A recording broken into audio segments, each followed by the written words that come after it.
अस्सलामुअलैकुम, आप देख रहे हैं समा। मैं हूं सैयद फैसल करीम और मैं हूं किरण आफ्ताब। बुलेटिन का आगाज इस खबर से और इस पैगाम से कि पाकिस्तान की आवाम को कोरोना की तीसरी लहर में बचना होगा, SOPs पर अमल दरामद करना होगा। मुश्किल की ये बहुत बड़ी घड़ी है और ऐसे में पाक फौज मदद को आ गई है। सूबों की दरखास्त पर नोटिफिकेशन जारी होने के बाद फौज की तैनाती शुरू हो गई। सियालकोट में गश्त किया गया। वज़ीर दाखिला शेख रशीद ने खबरदार किया कि पड़ोस मुल्क में शमशान घाट और कब्रिस्तान एक हो चुके हैं। पाकिस्तानी कौम भरपूर एहतियात करे। एहतियात ना की, लॉकडाउन करना पड़ेगा। अब हमें सख्ती करेंगे। फौज को भी कहा हुआ है कि वो अब SOPs को अमल में लाने के लिए वो भी पुलिस के साथ वो अब सड़कों। कोरोना का तीसरा वार, अवाम को करना है खबरदार। फौज SOPs पर अमल दरामद कराने को तैयार। मुश्किल की इस घड़ी में भी पाक फौज मदद को आ गई। सूबों की दरखास्त पर फौज की तैनाती का नोटिफिकेशन जारी हो गया। गिलगित बल्तिस्तान भी और कश्मीर भी और खैबर पख्तूनख्वा और बलूचिस्तान, पंजाब और इस्लामाबाद अपनी ज़रूरत के मुताबिक कोविड-19 पर अमल दरामद कराने के लिए पाक फौज की खिदमात लेंगे। सिंध इसमें अभी शामिल नहीं है। पाक फौज कोरोना SOPs पर अमल दरामद कराने के लिए इंतजामिया की मदद करेगी। सियालकोट में इंतजामिया और फौज का मुश्तरका गश्त। असिस्टेंट कमिश्नर ने कहा कि SOPs की खिलाफ वर्जी पर सख्त कार्रवाई करेंगे। हिंदुस्तान में 3.5-4 लाख रोज के केसेस हो रहे हैं, जहां पर शमशान घाट और कब्रिस्तान एक हो गए हैं। गिलगित बल्तिस्तान में रेंजर्स, GB स्काउट और FC भी होगी, जबकि खैबर पख्तूनख्वा में FC सिविल इंतजामिया की मदद करेगी। वजीर आजम ने NCOC इजलास में पाक फौज से मदद लेने का फैसला किया था। पाक फौज सिंध के अलावा मुल्क भर में SOPs पर अमल दरामद कराने में ताउन करेगी। सिंध के लिए नोटिफिकेशन क्यों जारी नहीं हुआ, वज़ीर दाखिला शेख रशीद ने बता दिया। समा के प्रोग्राम नया दिन में गुफ्तगू करते हुए उनका कहना था कि सिंध हुकूमत ने फौज की मदद के लिए कल खत लिखा, आज वापस ले लिया। वज़ारत दाखिला से कोई दरख्वास्त करे तो ही नोटिफिकेशन जारी करते हैं। कल उन्होंने मांगी थी, आज उन्होंने वापस ले लिया। पता नहीं क्यों, मुझे नहीं पता। अच्छा, जो कल कहा जा रहा था कि खत लिखा गया है सिंध की जानिब से, वो उन्होंने वापस ले लिया?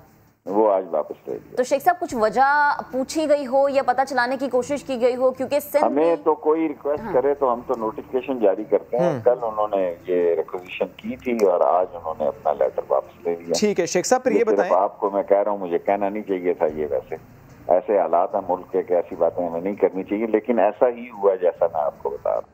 इसी तरह इस्लामाबाद में कोरोना की वबा खौफनाक सूरत इख्तियार करने लगी है। 24 घंटे में 368 नए केसेस रिपोर्ट हुए। शहर के सबसे बड़े अस्पताल पिम्स में मरीजों के लिए गुंजाइश खत्म हो चुकी है। इंतजामिया ने हाई फ्लो ऑक्सीजन बेड्स की तादाद बढ़ाने की कोशिशें भी शुरू कर दी हैं। पाकिस्तान में कोरोना वायरस की जारी लहर बेकाबू होने लगी। विफाकी दारुल हुकूमत इस्लामाबाद में संगीन खतरे की घंटी बज गई। शहर के सबसे बड़े अस्पताल पिम्स में मजीद मरीजों के लिए जगह ही नहीं। Joint executive director PIMS doctor Minhaj के मुताबिक हाई फ्लो ऑक्सीजन वाले तमाम बेड्स भर चुके हैं। पिम्स में दाखिल 150 कोरोना मरीज हाई फ्लो ऑक्सीजन पर हैं, जबकि 14 को इमरजेंसी वार्ड में रखा गया है। 7 मरीज वेंटिलेटर्स पर मौजूद तो 4 को इंतहाई तशवीशनाक हालत के बायस मेडिकल ICU मुंतकिल कर दिया गया। डॉक्टर मिनहाज कहते हैं शदीद मुतासरा मरीजों की सांसें बहाल रखने के लिए हाई फ्लो ऑक्सीजन का इस्तेमाल 300 गुना बढ़ गया। हाई फ्लो बेड्स पर मौजूद एक कोरोना मरीज को यौमिया 15 लीटर ऑक्सीजन दरकार। पहले जो सिलेंडर 3 से 4 दिन तक चलता था, वो अब 15 घंटे बाद खत्म हो रहा है। ऑक्सीजन बेड्स की अदम दस्तियाबी पर नए मरीजों को दीगर अस्पतालों में रेफर करना शुरू कर दिया गया। 22 कम फ्लो ऑक्सीजन बेड्स को भी हाई फ्लो में तब्दील किया जा रहा है। कोयटा में शॉपिंग मॉल बंद कराने पर पुलिस एहलकारों और इंतजामिया के दरमियान झगड़ा हो गया। एहलकारों को हवाई फायरिंग करना पड़ी। इसी सब पर बात करेंगे। समा के नुमाइंदे नूरुल आरिफीन हमारे साथ हैं। नूर, अपडेट कीजिएगा, यहाँ SOPs को फॉलो नहीं किया जा रहा था, और ये भी बताइएगा हवाई फायरिंग के नतीजे में कुछ अफराद के जख्मी होने की भी खबर है? जी बिल्कुल, पाकिस्तान हुकूमत ने कोरोना के फैलाव को रोकने के लिए हफ्ता और इतवार को मुकम्मल लॉकडाउन का ऐलान किया था, और आज ये लॉकडाउन की खिलाफ वर्जी पर जिले इंतजामिया ने कार्रवाई की और तलाराम रोड पर एक शॉपिंग मॉल को बंद कराने की कोशिश की। तो जो शॉपिंग मॉल के मुलाजमीन थे और जिले इंतजामिया के जो एहलकार थे, उनके दरमियान तसादुम हुआ। इस दौरान हवाई फायरिंग भी हुई। जो शॉपिंग मॉल के मुलाजमीन थे, उन्होंने 2 लिवीज एहलकारों को शदीद तशद्दुद का निशाना बनाया, जिसके बाद जिले इंतजामिया के एहलकारों ने जवाबी फायरिंग की और इसके नतीजे में जो शॉपिंग मॉल का एक मुलाजिम है वो भी जख्मी हुआ। मजमूई तौर पर इस तसादुम के नतीजे में 4 जो पुलिस और लिवीज एहलकार थे वो जख्मी हुए और शॉपिंग मॉल का एक एहलकार जख्मी हुए और 5 अफराद को जो गिरफ्तार करके सिटी थाने में बंद कर दिया गया। ठीक है नूर, इस वाक़े के बारे में आप अपडेट कर रहे थे। तर्जुमान बलूचिस्तान हुकूमत लियाकत शवानी साहब हमारे साथ हैं। लियाकत साहब, ये वाक़या आपके इल्म में है, ये हालात आपके इल्म में है? जी जी बिल्कुल। ये चूंकि आप खुद भी जानती हैं कि इस वक्त जो है कोरोना के जो केसेस बढ़ रहे हैं, उस तनाजुर में ऑलरेडी जो है बलूचिस्तान गवर्नमेंट ने बहुत सारे रेस्ट्रिक्शन जो है इम्पोज किए हैं, उसको नोटिफाई किया है। तो 6 बजे के बाद जो है शॉप्स को बंद होना है, शॉपिंग मॉल्स को बंद होना है और SOPs का ख्याल रखना है। तो इन्होंने शॉप्स जब बंद नहीं किया, हालांकि गुज़िश्ता 1 हफ्ते से हम मुसलसल गुजारिशात कर रहे हैं, रिक्वेस्ट कर रहे हैं, इल्तिजा कर रहे हैं, अपीलें कर रहे हैं सर, लेकिन झगड़े के बाद में झगड़ा तो नहीं होगा ना? अगर वो SOPs फॉलो कराने के लिए गए हैं तो वो इस तरह से फायरिंग तो नहीं करेंगे कि लोग जख्मी भी हो जाएं? सर नहीं, फायरिंग तो हमारे तरफ से नहीं हुआ, गवर्नमेंट साइड से तो नहीं हुआ, इन्होंने तो गुजारिशात की हैं, लेकिन मैं आपको ये फुटेज भी भिजवा देती हूँ, ये वीडियो भी भिजवा देती हूँ, मैं हम मनाज़िर भी दिखा रहे हैं। एरियल फायरिंग के नतीजे में वो एरियल फायरिंग जो है जब इस तरह की सूरत-ए-हाल पैदा हुई, कार्य सरकार में मुदाखलत हुआ। सर, ये हवाई फायरिंग के लिए लोगों के ऊपर तानी जाएगी बंदूक? नहीं, लोगों पे तो नहीं ताना, ये एरियल फायरिंग आप देख लीजिए, वो समा ट्यून कर लीजिए, आप देख लीजिए। मैं सवाल आपसे मनाज़िर देखकर कर रही हूँ। जख्मी भी हमारे जो हैं, जो सिपाही हैं, जो वो लोग हैं, हमारे लोग जख्मी हैं। सर, कैसी चोटें आई हैं जख्मियों को? हॉस्पिटल में। सर, एहलकारों को कैसी चोटें आई हैं? ये जख्मी हैं, इनको जो है चोटें आई हैं और जख्मी हैं इस वक्त। सर, गोली का जख्म आया है, वैसे चोटें आई हैं? ये मैं आपको अपडेट कर लूंगा। ये आप प्लीज मुझे भी अपडेट कीजिएगा। वैसे मैं आपको बता रही हूँ कि गोली चली है और उससे एक आम आदमी जख्मी हुआ है। मॉल इंतजामिया से कहा जा रहा है कि उसका ताल्लुक है। बहुत शुक्रिया, आप इस सिलसिले में हमारे साथ थे। कोयटा शॉपिंग मॉल, इसको बंद कराने के लिए पुलिस एहलकार और इंतजामिया, इनके दरमियान झगड़ा हुआ और पुलिस एहलकारों ने हवाई फायरिंग भी की है।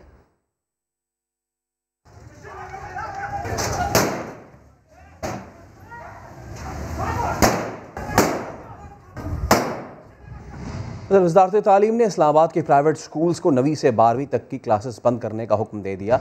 O और A लेवल की क्लासेस भी फौरी बंद की जाएंगी। बात करेंगे इस्लामाबाद में मौजूद समा के नुमाइंदा फ़रा रब्बानी से। फ़रा, वज़ारत तालीम के क्या मज़ीद अहकामात हैं? बिल्कुल फैसल, यही हुआ है। प्राइवेट स्कूल को हिदायत दी गई है कि 9वीं से 12वीं तक की क्लासेस जो कि मैट्रिक के इम्तिहानात के पेश नज़र खोली गई थी या बोर्ड के इम्तिहानात के पेश नज़र खोली गई थी, उनको बंद करने का हुक्म दिया है। साथ ही साथ जो O और A लेवल की क्लासेस हैं उनको भी बंद करने का हुक्म दिया गया है। अभी कुछ दिनों बाद O और A लेवल के इम्तिहानात होने वाले हैं, तो उनमें कहा गया है कि सख्ती से SOPs पर अमल दरामद किया जाए ताकि इम्तिहानात में कोई खलल ना आए। लेकिन ये साथ साथ हिदायत की गई है कि तालीमी जो सिलसिला है उसको फिलहाल कोरोना की तीसरी लहर के पेश नज़र रोका जाएगा। ठीक है, बहुत शुक्रिया आपका। कोरोना तबाही मचा रहा है, कंट्रोल करने के लिए चीन से वैक्सीन की दरामद जारी है। PIA की खुसूसी परवाज वैक्सीन लेकर पाकिस्तान पहुंची। 3 परवाजों के जरिए अब तक 10 लाख वैक्सीन पाकिस्तान लाई जा चुकी। मुल्क भर में कोरोना से सबसे ज़्यादा मर्दान मुतासर है, जहां कल से 1 हफ्ते के लिए मुकम्मल लॉकडाउन का फैसला कर लिया गया है। सिर्फ खाने पीने की अशिया की दुकानें, मेडिकल स्टोर्स और पेट्रोल पंप्स खोलने की इजाज़त होगी। हर किस्म की ट्रैफिक को बंद कर दिया जाएगा। मसाजिद में नमाज और तरावीह हिफाजती इक़दामात के तहत अदा की जाएंगी। आम मेल जोल पर भी पाबंदी होगी। कमिश्नर ऑफिस में इजलास बुलाकर फैसला किया गया, जिसमें सूबाई वजीर, सूबाई असम्बली के अरकान और चीफ सेक्रेटरी भी मौजूद थे। कराची का जिला वस्ती, यहाँ कोरोना के बढ़ते केसेस और इस सब के बावजूद भी SOPs पर अमल करने वाला ऐसा लगता है कोई भी नहीं। लियाकताबाद सुपरमार्केट समेत मुख्तलिफ मकामात पर अवाम मास्क लगाना और फासला रखना ऐसा लगता है भूल गए। इंतजामिया भी कहीं दिखाई नहीं देती। साथ साबरी रिपोर्ट कर रहे हैं। कराची का जिला वस्ती, जिले में बढ़ते केसेस के बायस कई बार माइक्रो स्मार्ट लॉकडाउन नाफिज किया गया, मगर SOPs पर फिर भी अमल न हो सका। इंतजामिया भी गायब है। हम दोनों का कसूर है, आवाम का भी और इंतजामिया का भी। मैं मुझ समेत कोई मास्क लगा के नहीं घूम रहा इस वक्त। इसकी वजह क्या है कि हर आदमी इस वक्त परेशान है, बेरोजगार हुआ है, कारोबार बंद है। डिस्ट्रिक्ट हेल्थ ऑफिसर मुजफ्फर ओढ़ो कहते हैं SOPs पर अमल करना नागुज़ीर हो चुका है। असल में क्या है कि हालात तो जाहिर है, आपको पता है वायरस फैल रहा है, इंडिया में हालात आप देख रहे हैं, पंजाब में देख रहे हैं, KP में देख रहे हैं, JK में, इस्लामाबाद में बहुत वर्ष हालात हैं। तो मैं कराची तो मेगा सिटी है, यहाँ तो पूरे पाकिस्तान के लोग आ रहे हैं, हजारों में आ रहे हैं, हजारों में कर रहे हैं यहाँ। कोरोना वायरस ने पड़ोसी मुल्क में कयामत ढा दी है। वबा से बचाव के लिए आवाम को खुद संजीदगी इख्तियार करना होगी। कैमरामैन मरगूब हुसैन के साथ साबरी, समा, कराची। सिंध में कोरोना वायरस का फैलाव, SOPs पर अमल दरामद कराने के लिए फ़ौज तैनात होगी या नहीं, ये फैसला कल होगा। वज़ीर आला सिंध ने टास्क फोर्स का इजलास तलब कर लिया। बात करेंगे अपने नुमाइंदे संजय साधवानी से। जी संजय। जी बिल्कुल, सिंध में कोरोना वायरस के फैलाव को रोकने के लिए फौज को तैनात किया जाएगा या नहीं, इसका फैसला कल होगा। वज़ीर आला सिंध ने फौज की तैनाती के हवाले से अहम इजलास सिंध टास्क फोर्स का तलब कर लिया है। टास्क फोर्स के इजलास में गुफ्तगू की जाएगी, मुशावरत की जाएगी कि फौज को तैनात किया जाए या नहीं। अगर टास्क फोर्स फौज की तैनाती की मंजूरी देता है और सजेशन देती है कि फौज फौरी तौर पर तैनात की जाए, तो महकमा दाखिला सिंध का ये तैयार करदा खत है वो वजारत दाखिला को भेजा जाएगा और फिर फौज की तैनाती का मुतालबा किया जाएगा। ठीक है, बहुत शुक्रिया आपका। बिलावल भुट्टो ने बढ़ती महंगाई का जिम्मेदार वज़ीर आज़म को करार दे दिया। उन्होंने वज़ीर आज़म इमरान खान से मुस्ताफ़ी होने का मुतालबा कर दिया। वज़ीर आज़म से सवाल किया कि क्या अब हम थोड़ा सा घबरा लें। अद्वियात की कीमतों में 100% इजाफा आम आदमी से ज़िंदगी छीनने के मुतरादिफ है। ठंडे कमरे में बैठकर इमरान खान को शहरियों की तकलीफ का क्या एहसास। शहरी बच्चों के स्कूल की फ़ीस तक अदा नहीं कर पा रहे। इमरान खान किराए के घर में रहने वाले आम आदमी का महीने का बजट बना कर दिखा दें। इमरान खान ने अवाम को चीनी के हुसूल के लिए लंबी कतार में खड़ा कर दिया है। दुनिया भर के हुक्मरान अपने अवाम के फ़ायदे सोचते हैं, इमरान खान चंदा लेने की नई तरकीबों पर गौर करते हैं।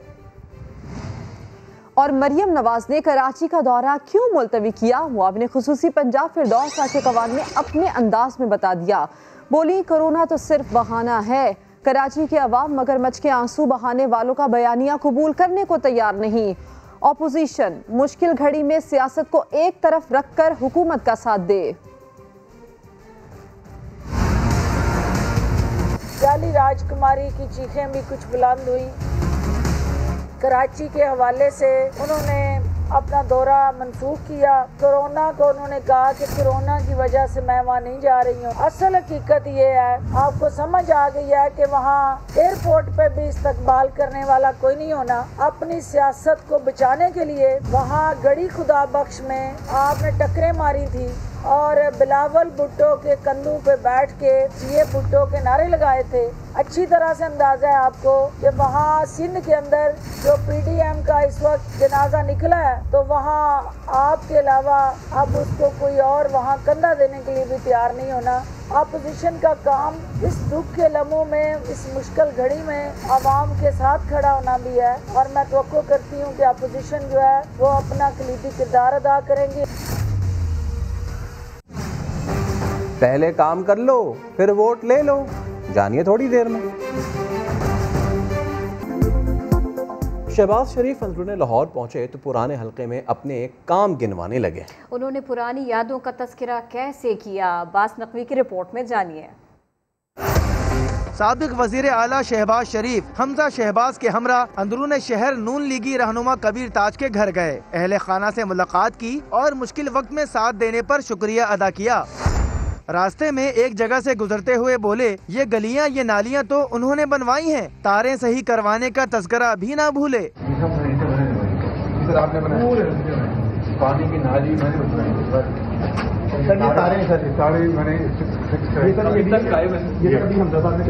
शहबाज शरीफ ने हल्के में बनवाए जाने वाले 2 अस्पतालों के नाम भी गिनवाए। पूरे हल्के में 2 अस्पताल मैंने बनवाए। शहबाज शरीफ चंद रोज कबल जमानत पर जेल से रिहा हुए हैं, जिसके बाद से उनकी मुलाकातें जारी हैं। अब्बास नकवी, समा, लाहौर। कराची में NA 249 में ज़िमनी इंतखाब की मुहिम जारी है। ख़वातीन कारकुनान को इमरान खान का पैगाम घर घर पहुँचाना महंगा पड़ गया। क्या वाक़या हुआ, जानते हैं जमजम सईद की रिपोर्ट में। वोट के चक्कर में आते हैं, वोट डालो, हम आपको ये करेंगे वो करें, उसके बाद ना आप कोई हमको ना मिलते हैं, आप हमें कोई मिलते हो।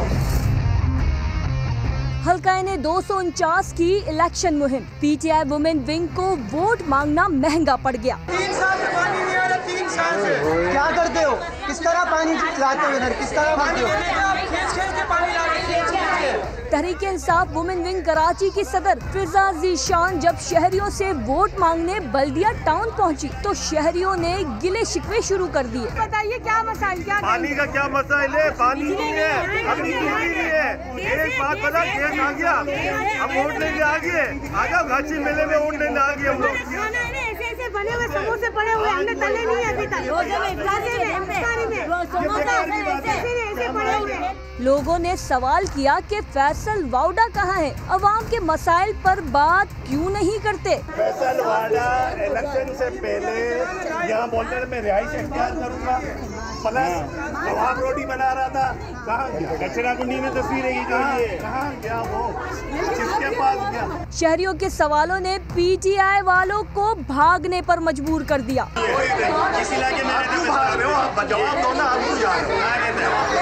हम भागने वाले बिल्कुल नहीं है, हम आपको साफ कह रहे हैं, हम जहालत को मिटाने के लिए आए और इंशाल्लाह मिटा के रहेंगे, ये जाहिल लोगों को समझा के रहेंगे।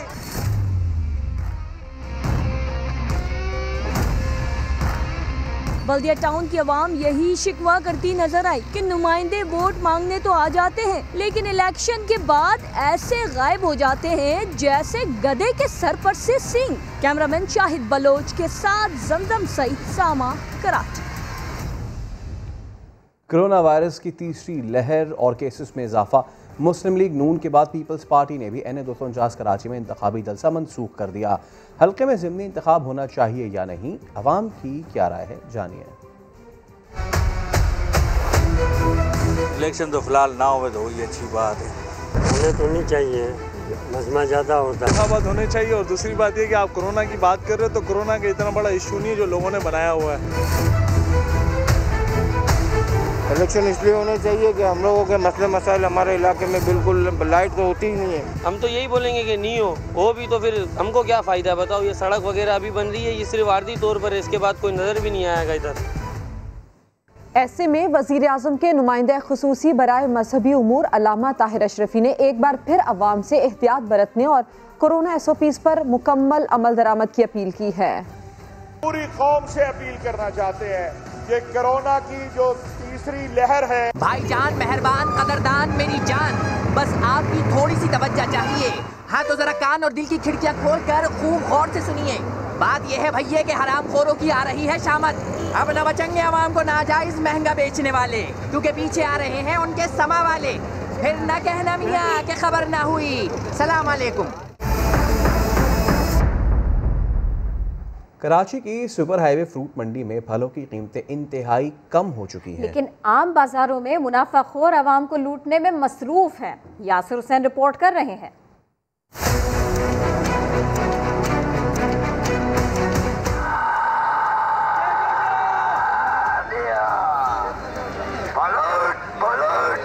माशाखोर ग्राहकों को मुतवज्जा करने के लिए हर जतन कर रहे हैं।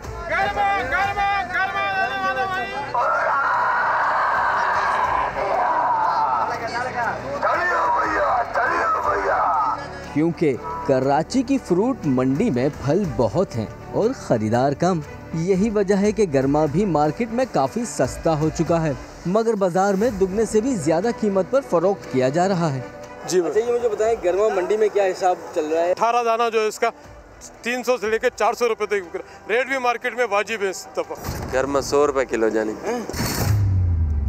हाँ 100 रुपये किलो जी जानी। मंडी से तो मैं अभी पूछ के 40 रुपये किलो पड़ रहा है। 40 रुपये पड़ रहा होता तो हम 50 नहीं बेचते। मंडी में 100 रुपये में दस्तयाब सेब की कीमत भी मुनाफाखोरों ने 200 रुपये तक कर रखी है। ये 100 रुपये अगर अच्छा सेब इस वक्त 100 रुपये किलो अच्छा से अच्छा सेब चल रहा है। किलो अच्छा क्या हिसाब है वो? ये 200 रुपये किलो है। 200 रुपये किलो। लाल लाल स्ट्रॉबेरी की कीमत भी मंडी में 140 रुपये तक गिर चुकी है, मगर मुनाफाखोर यही स्ट्रॉबेरी कितने में बेच रहे हैं आप खुद ही सुनिए। ये मंडी में 140 रुपये किलो पड़ेगा और 10 रुपये खर्चा आता है 150 में पड़ेगा।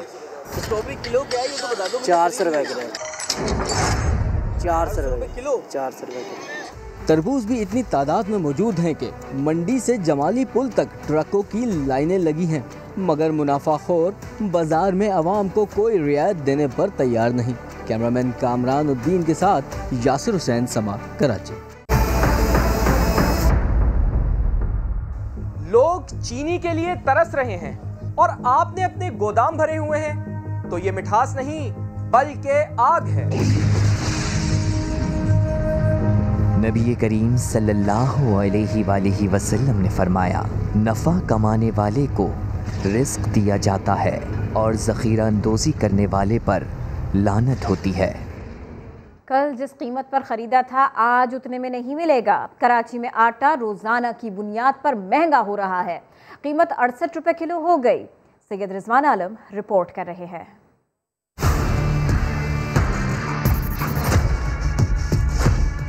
माह सयाम में भी आटा माफिया बाज न आया। नाजायज मुनाफाखोरी के बाइस आटा महंगा हो गया। 4 दिन के अंदर ही रेट बढ़ा है। 3-4 दिन पहले क्या बिक रहा था? 60 रुपये। हर घर की जरूरत है, हर शहरी में चाहिए, इफ्तारी में आटा तो चाहिए ना सर। कम से कम आटे में तो रेट कम करने चाहिए ना। होलसेल मार्केट में आटे की फी किलो कीमत में 4 रोज में 8 रुपए इजाफा हो चुका है। 4 दिन पहले 540 रुपए में फरोख्त होने वाला 10 किलो आटे का थैला हफ्ते को 620 रुपए में फरोख्त हुआ। होलसेलर आटा महंगा होने का जिम्मेदार सिंध हुकूमत को ठहराते हैं। हुकूमत को मालूम है कि कराची में गंदम पैदा होता नहीं है, अंदरून सिंध से गंदम इधर आता है और पिसता है, तो ये हुकूमत की जिम्मेदारी है कि वो गंदम मुहैया करे कराची वालों को। कराची रिटेलर ग्रोसर ग्रुप के जनरल सेक्रेटरी फरीद कुरैशी कहते हैं, किसान से सस्ती गंदम लेने वाला मिडिल मैन और फिलार मिलर्स मौके का फायदा उठा रहे हैं। कराची में गंदम की नकलो हमल पर दफा 144 लगी है। एक से दूसरे जिले में गंदम ले जाने पर पाबंदी है। गंदम की कीमत में इजाफे के बाइस चक्की के आटे की कीमत भी 70 रुपए से बढ़कर 75 रुपए फी किलो हो गई है, जबकि फाइन आटा, मैदा और सूजी की कीमतें भी बढ़ा दी गई है। कैमरामैन अली मुशर्रफ के साथ सैयद रिजवान आलम, समा, कराची। नबी करीम सल्लल्लाहु अलैहि वसल्लम ने फरमाया, जो शख्स गल्ला रोके फिर इजाफी कीमत पर मुसलमानों को फरोख्त करे, अल्लाह उसे बीमारियों और अफलास में मुब्तला कर देता है। रमज़ान बाज़ारों में चीनी के ख़रीदारों को कुर्सियां तो मिल गई, मगर बार बार की उठक बैठक किसी इम्तिहान से कम नहीं है। शाहीन मशाल की रिपोर्ट। पहले रमजान बाजारों में लगी लंबी कतारें, फिर इंतजामिया ने शहरियों के लिए कुर्सियां रख दी। इन कुर्सियों पर शहरियों का उठक बैठक से ये हाल हो गया कि कहते हैं आसमान से गिरे खजूर में अटके। आगे आगे बैठ जाए, अपनी सीट पे सब बैठ जाए, सब आगे आ जाए, अपनी सीट पे बैठे, अपनी सीट पे बैठ जाए, बैठ जाए। बेकारी है, मांगने वाला चाहे लाइन में लग के ले ले या बैठ के ले ले। और जरा उम्र वाले उनको तो ना ये करें, उनके साथ ही उनको लाइन में बैठाते हैं, फिर कभी खड़ा करते हैं, कभी बिठाते हैं, कभी खड़ा करते हैं। कुर्सियों की बार बार तब्दीली ने जहां बुजुर्गों की बस करा दी, वहीं इन्हें म्यूजिकल चेयर का खेल भी याद करा दिया।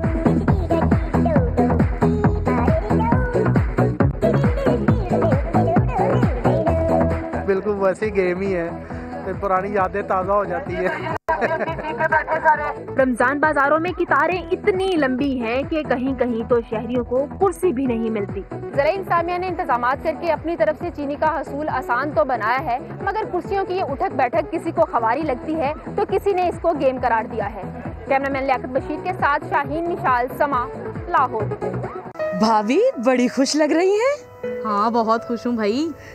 लगता है भैया ने नई ज्वेलरी दिलाई है। हाँ देखो कैसी लग रही हूँ, बताओ। बहुत खूबसूरत। लेकिन भाभी एक बात कहूँ? हाँ हाँ बोलो। अगर ये हलाल के पैसों से आई है तो ठीक, बहुत मुबारक हो। अगर ये हराम की कमाई है तो ये सोने का नहीं, आग का हार है जो जहन्नम में कयामत के दिन आपको पहनाया जाएगा। महकमा ज़राअत ने सस्ते बाजारों में अपनी फेयर शॉप्स कायम कर दी हैं। 13 अशिया 25% सस्ती मिल रही हैं। सदाकत अली रिपोर्ट कर रहे हैं। रावलपिंडी के रमजान बाजारों में महकमा ज़राअत के फेयर प्राइस स्टॉल शहरियों के लिए महंगाई के सामने ढाल। रमजान बाजारों और आम मार्केट की निस्बत अशियाए खुरनोश की कीमतों में नुमाया फर्क। सब्जी, दालों और फलों समेत 13 अशियाए खुरनोश पर 25% से ज्यादा रियायत। प्याज 20 रुपए, आलू 39, टमाटर 27, कद्दू 30 और भिंडी 75 रुपए में दस्तियाब। खजूर 158, खरबूजा 34 रुपए, सेब 105 रुपए किलो और केला 130 रुपए दर्जन ले जाएं। इसका जो सप्लाई एंड डिमांड है उसको भी मॉनिटर किया जा रहा है और रोजाना की बुनियाद पे इसकी क्वालिटी को भी चेक किया जा रहा है। अवाम भी सस्ते बाजार में कायम ज़राअत फेयर प्राइस शॉप से भरपूर फायदा उठा रहे हैं। फेयर प्राइस शॉप पे काफ़ी अच्छा मेयारी और क्या कहते हैं इसका रेट्स भी बहुत मुनासिब है, इस बाज़ार से भी सस्ते में मिल रहे हैं। क्वालिटी में बहुत अच्छी मिल रही है, क्वांटिटी थोड़ी कम है क्योंकि हर बंदे को चाहिए होती है, वो लिमिटेड सबको दे रहे हैं और मार्केट से कम वो 40, 30, 20% जो है डिफरेंट उसमें डिस्काउंट मिल रहा है। रमजान मुबारक के बाद भी ऐसे बाजारों का तसलसल बरकरार रखकर महंगाई को मुस्तकिल मात दी जा सकती है। कैमरामैन जुल्फ़िकार अली के साथ सदाकत अली, समा, रावलपिंडी। हर खबर के लिए विजिट कीजिए हमारी वेबसाइट sama.tv। इसके अलावा आप हमें फेसबुक और ट्विटर पर भी ज्वाइन कर सकते हैं। एक ब्रेक के बाद हेडलाइंस के साथ दोबारा हाजिर होंगे। देखते रहिए समा।